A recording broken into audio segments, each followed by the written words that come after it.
If you want to participate in sneaker battles, it's super easy. Just post pictures on the Sneakers app chat wall with hashtag battle in the comment. The top pictures will be selected each week. Welcome everybody to Sneakers Battles episode 5, and I am ready to go one-on-one with the Don Drew. Wait, that's the wrong show. That's the wrong show. Sorry about that, Drew. It's okay. I appreciate the plug. We got the Don Drew with us today, so I'm super excited. Drew, you know, for our viewers that don't necessarily know you and don't follow you, tell us a little bit about yourself and kind of, the angle that you're coming at these sneakers battles from, because it's a little bit different than the rest of our judges. I'm so used to being the guy who asks questions and hear about others. I'm not really used to people wanting to hear about me. I grew up in the sneaker industry. I started when I was 15 years old. I was in high school, and that was my job. The story I tell is a true one. I grew up in Brooklyn, and, my folks, they didn't have a ton of dough, just enough to put a roof over their head and, food and clothes and stuff. And, I was just into shoes, and I grew up in, like, the golden era of sneakers, if you will. So, when I came into sports and fashion and music and stuff at 10, 11 years old, when you really start to understand stuff, Jordan was in his prime.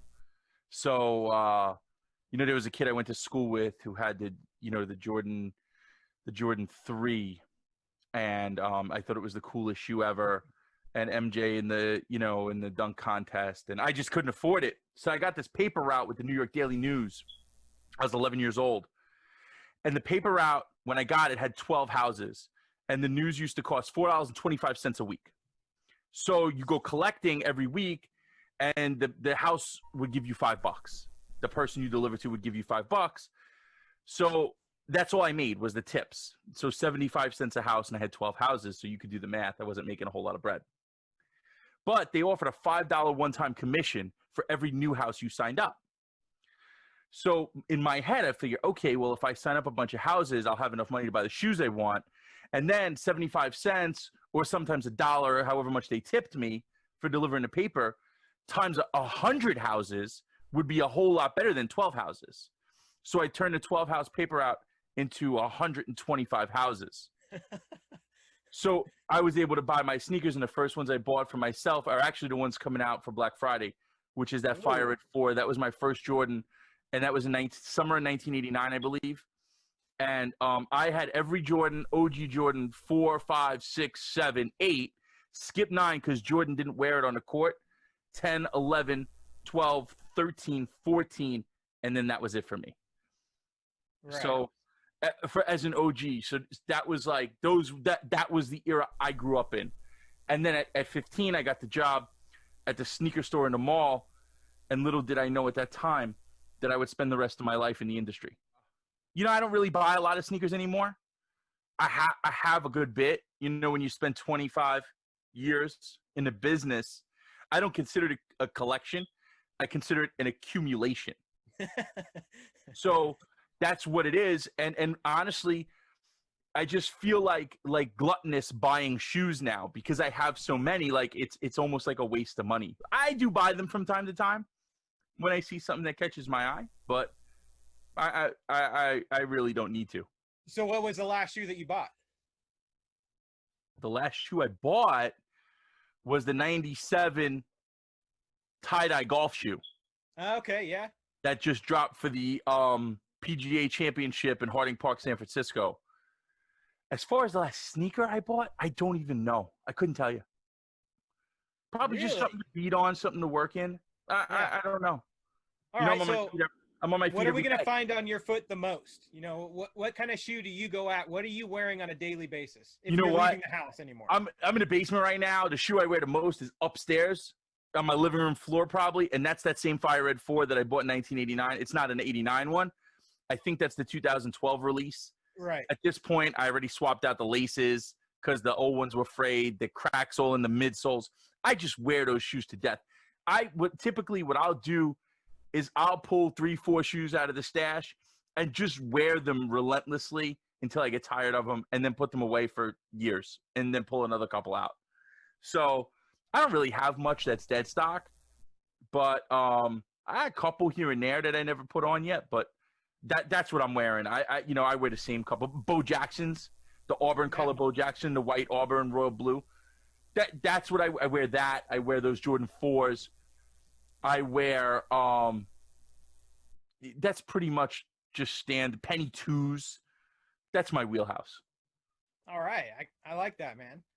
Well, so that means that I'm probably sure the next shoe you're excited for is that Black Friday drop of the Fire Red 4s. Is there anything else in between there? I couldn't tell you. I'm not up on every release, even though I live it like I'm in the business. But I'm just not connected to the releases. So typically I'll be in stores and pulling stuff out of the back room, like, oh, when do these come out? When do those come out? I'm not really like locked into the lists and when stuff comes out. Those I know come out Black Friday. The funny thing about those is I've had them every single time they've released since the very first release back in 1989. I've had every edition of that shoe. So I would imagine my 4s are so beat up that I think that it's actually time for a new pair. You deserve a pair. I do deserve a pair. I'll have them. All right, man. Well, hey, thank you for sharing with us. But I think we should jump into round 1 of the battles. So, battle. You're the judge, and we talked a little bit about you judging, and I think this is going to be interesting for our viewers. Are there rules? There are 0 rules. So, I mean, that's the thing. We're having a battle. It's totally subjective. There's no rules. I mean, it is just up to you what you think is the better shoe. Gotcha. All right, let's get it on. All right. So the first battle that we have today is Air Force Ones. And, for me, Air Force Ones actually have never been a shoe that I'm super excited for.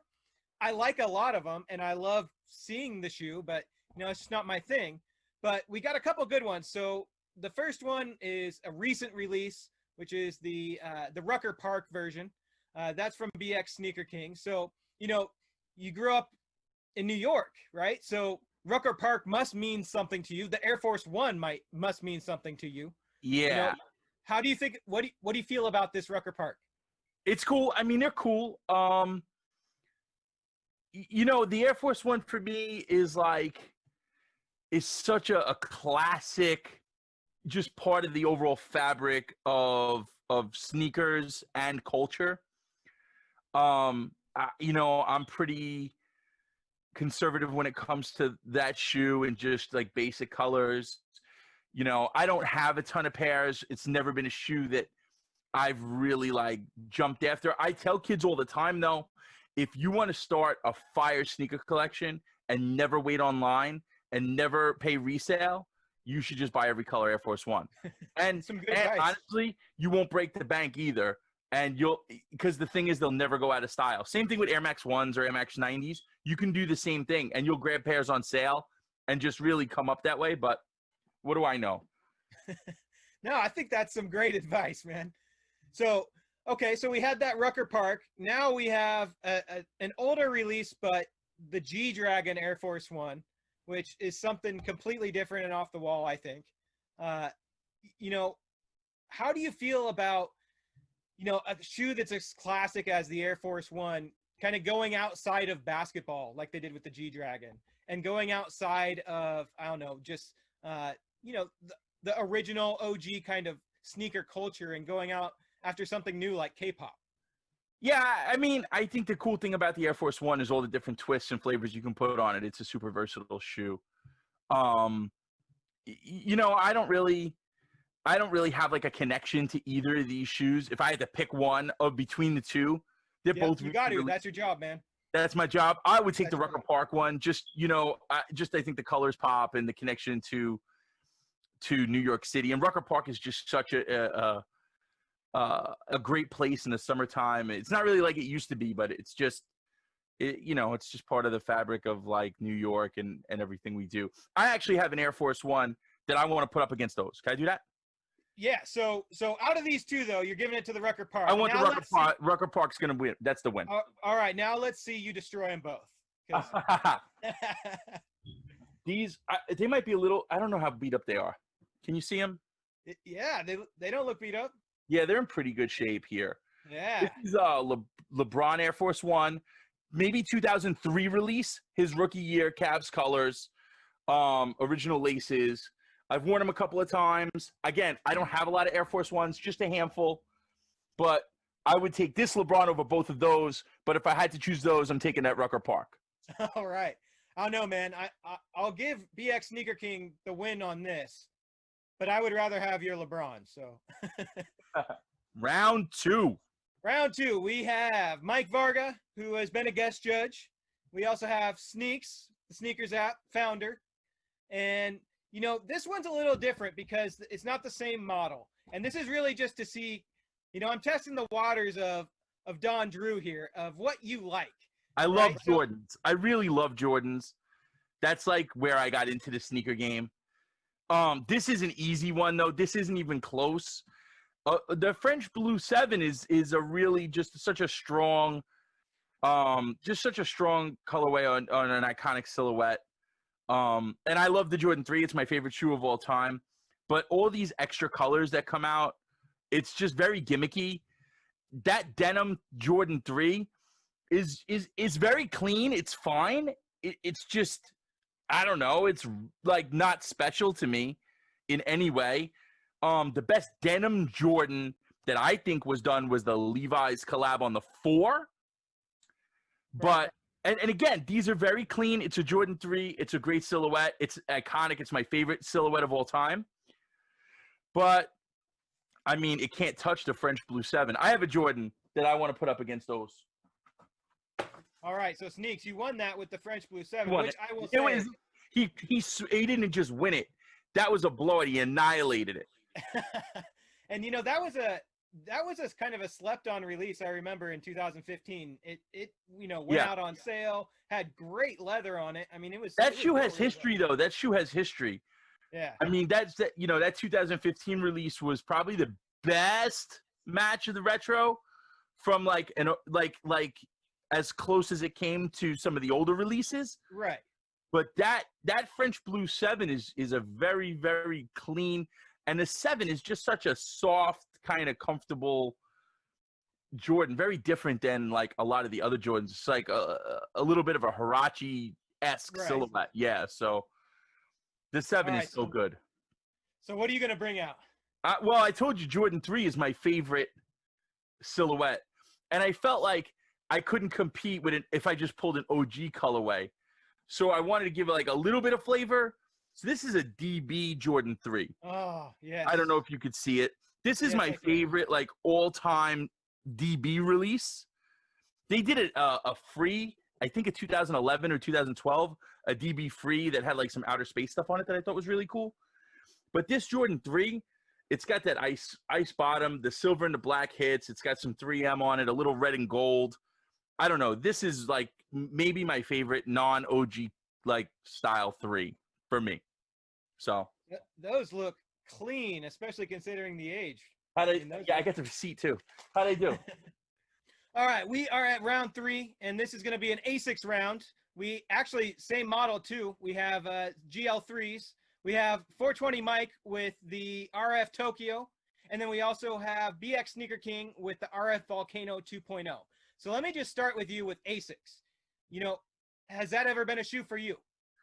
Yeah, I mean, I think they do a great job, and I think Ronnie's got such a nice touch on what he does. I mean, the brand that he created is just, I mean, it's mammoth. Like he grinded that out and created that lane for himself, and really took advantage of the timing as well. So you got to give him credit. He's got a really nice touch when it comes to that stuff on those like casual silhouettes. You know, again, for me, growing up in the sneaker industry, Asics was always a performance brand. So Nimbus, Cayano, that lane, you know, not that I'm a huge runner, but there were times where I did run. I always ran in those shoes. The GL3 is like the worst silhouette for me personally. I hate the split tongue. Ronnie does them better than anybody else, but it's just not a shoe I like. I hate like all the new stuff because I feel like everybody's trying to take that silhouette and do cool stuff with it because Ronnie did it. Like he was the innovator on that. Right. But this black with the gold and the red toe, that Tokyo one. I mean, that's really good. Well done. And he just whatever he does a salmon toe, he kills it. He kills it. Yeah, there is something about his salmon toes, isn't there? Yeah, I mean, he's just really good at that. I could never wear a GL3. It's just not my style. But it's just a really cool shoe, and for especially people with like smaller feet, like if that's your thing, Ronnie does them really good. I would say that Tokyo is the winner there. All right, so we got Mike with the winner. You got it. You got anything in the stash that you can pull out on this round? I have a couple of things. I do have a couple of things. I'm not going to pull a Nike or a Jordan out if we're going with Asics. So I got two. I got to pick one. I have a Ronnie. I have like a Diamond Supply Ronnie Feig Gel Light 5. Yeah. But I think this one's a little better. I love the packaging on this one. This is Concepts. They did this a couple of years ago. It's the Gel Respector. And, like Dion and those guys, they're right there with Ronnie when it comes to creativity and all that. And I just really love this shoe and what they did here with this Gel Respector. They come with a couple of different laces. It's got the gum sole, real money touch on the green, all suede, super comfortable. The extra laces I always think is a nice touch. That's a beautiful shoe. I don't know if that beats that Tokyo Ronnie. Honestly, I don't know if that beats it. But for me, I mean, that's just, for me, a really sweet style. And the Respector isn't something that everybody does. You don't see that a lot. Yeah. No, I like that release a lot. The packaging, Matt, the packaging. Exactly. This is crazy. Exactly. All right, round 4. We are going to some Nike SBs for this battle. SBs have been coming back like crazy this year.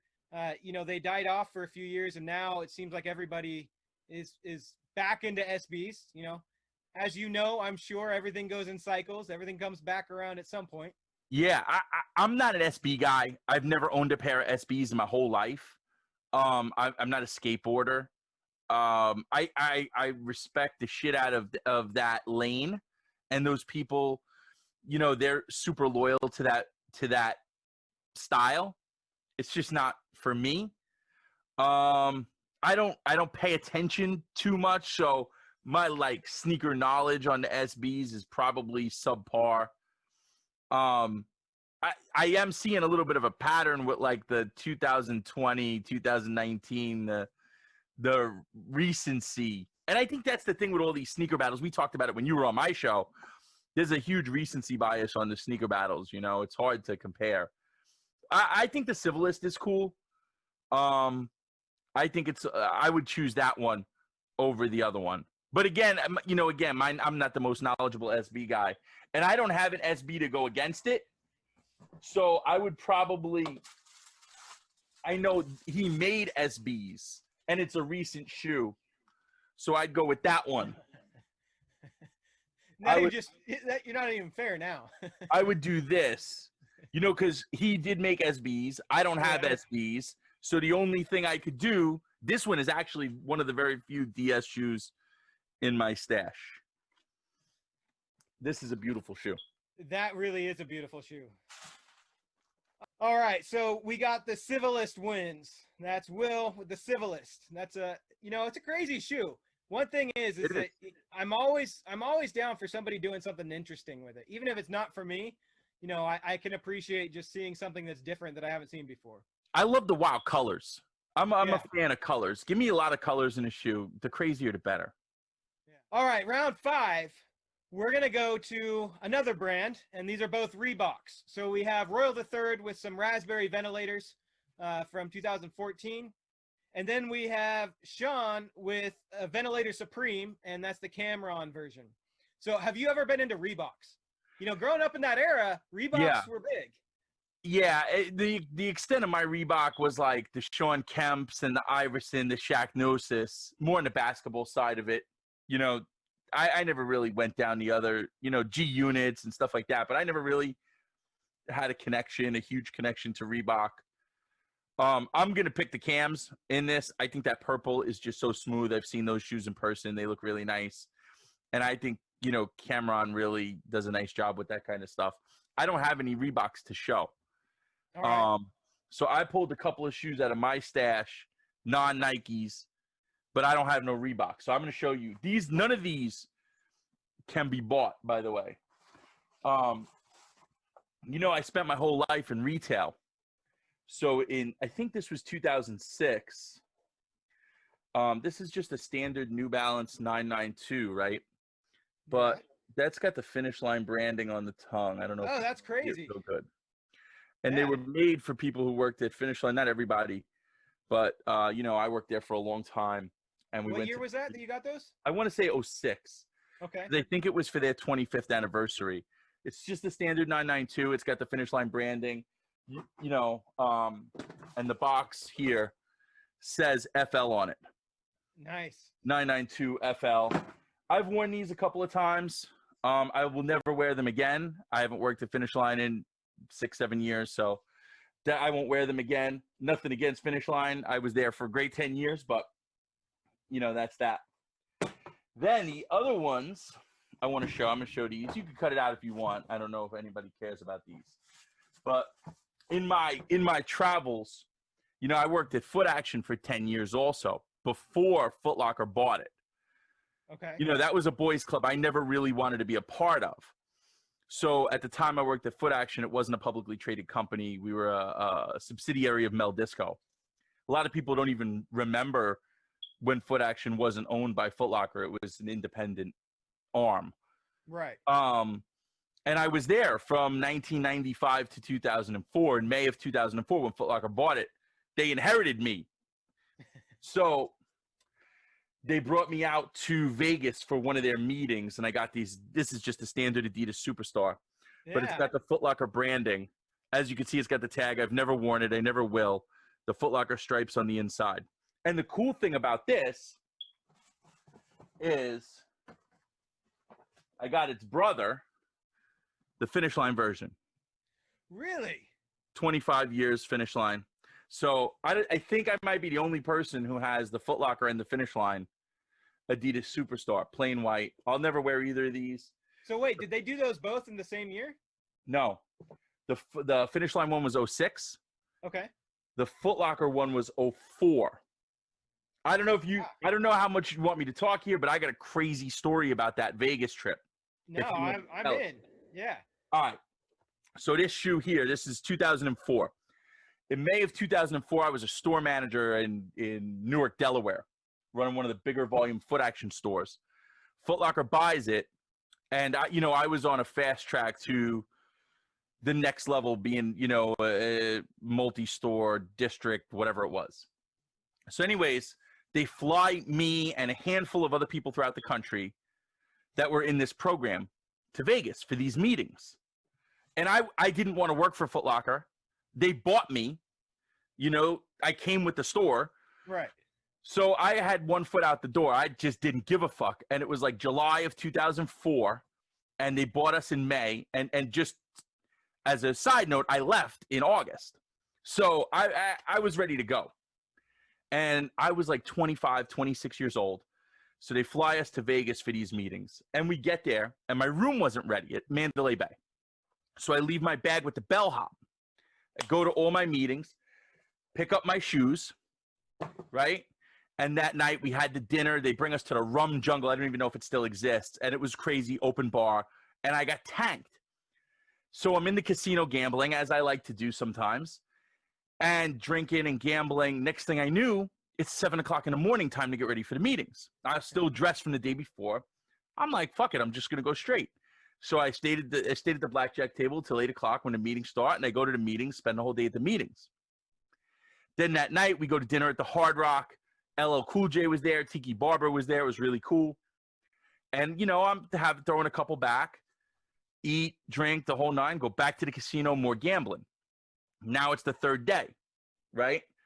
I go to the meetings again. This time I'm like, you know what? Fuck these meetings. I didn't even start. I just no-showed all the meetings. and I'm just in a casino gambling. The third night, I'm sitting it's 3 o'clock in the morning, 2 o'clock in the morning, Vegas time. I'm sitting at the blackjack table, $100 blackjack table. I had no business being there. And Pat Riley's sitting on one side of me and Kenyon Martin sitting on the other side. And Pat Riley taps me on my shoulder and tells me, "You're never going to believe what you read in the morning." And he gets up and he leaves the table. He told me a couple other stories. He was really cool guy. That next morning, the Miami Heat acquired Shaquille O'Neal. Well, I stayed at the casino all night. I went to get ready to go, fly home, and I go back to the bellhop and I pick up my bags because I left them there 3 days earlier. I never made it to my room. I dropped my bags that Tuesday at the bellhop. I went to meetings. I ate, drank, and gambled for 3-4 straight days. Realized I had never gone back to my room. Went to the bellhop, sweaty, hungover, broke, got my shit, got on a plane, and flew back home to the East Coast. That is one of the that most is a epic true work story. trips. And I did it with I got my Adidas. That's what I have to show for it. Hey, I think it was worth it. You got to talk to Riley. That was a crazy 4 days. Crazy. That's awesome. Hey, Drew, thank you so much for doing these battles. Matt, I hope I didn't talk too much and burn up too much time. No, not at all. No, I appreciate it. And, while in the last few minutes, tell everybody where they can follow you and what you're doing right now. Thank you. Yeah, well, you guys can follow me on Twitter and Instagram at the Don Drew. Matt, thank you again for having me. You popped on the pod a couple of weeks ago. We talked a whole bunch of stuff. The podcast is one-on-one with Don Drew. I'm the Don Drew. It's a cool show. I try and do like long-form interviews with pop culture people, sneaker people, sports people. We've had some really cool guests on, some super popular, some not as popular. I had Kimberly Martin from ESPN. She's amazing. I had Corgi Shoe, who doesn't talk to anybody but me, and he's always super interesting and fun. I had Kais Omar, 2 J's from Urban Necessities. I feel like anybody who's anybody in the sneaker industry will come on the one-on-one podcast, and I'm appreciative for all of them. We try and sprinkle some sports people. I had Mark Cannizzaro from the New York Post. He covers the NFL and the PGA Tour. I had Sean West, who's the senior producer for 2K21 golf game. So we try and mix it up a little bit. It's a lot of sneakers, sometimes too much sneakers. But if you're somebody who's into that, and especially, I don't do as much with the new stuff. I teased you a little bit about the, everything is 2020, 2019. And honestly, like, to me, that's not where my wheelhouse in the game is. I came up in this game in the mid-90s and early 2000s, and to me, that's the golden era of sneakers. I don't consider myself an OG because I think that's a corny term, except when referring to the OG styles, like those iconic Jordans that you saw in The Last Dance when he was wearing them. And by the way, any shoe that Mike wore, he wore it so dope, made it look so much better than anyone could ever make it look. But anyways, I'm rambling, but that's what we do. And I appreciate you having me on. I didn't know if I wanted to do this. It was fun. I didn't pull out the oldest stuff I have. I have some really old stuff. If you get anybody on your sneakers app that wants to play like 2005 and earlier, I'll go against them. We have the people. If you have somebody that wants to do it, I'll go against them. I don't have the most pairs, but I have some good ones. And you came on and you showed me 2 pairs that I've never seen in my life. So, yeah, that's cool. I have some of those. I bet the audience is going to come out of this going, wow, I saw 2 pairs of shoes that I've never seen in my life. So, well, if anybody wants to talk shit to me, hit me on Twitter and Instagram, the Don Drew. And go listen to his podcast. I'll talk shit back. Thank you, Matt. I appreciate it. Yeah. Come check on the podcast, rate, review, subscribe, the whole 9. The more the merrier. And good luck with this. This is cool. I hope you have a lot of success. That's episode 5, everyone. Thank you for joining us. Make sure you go out and you share this video. You check it out on the Sneakers app or check it out on YouTube. And we'll talk to you soon. Peace. Peace.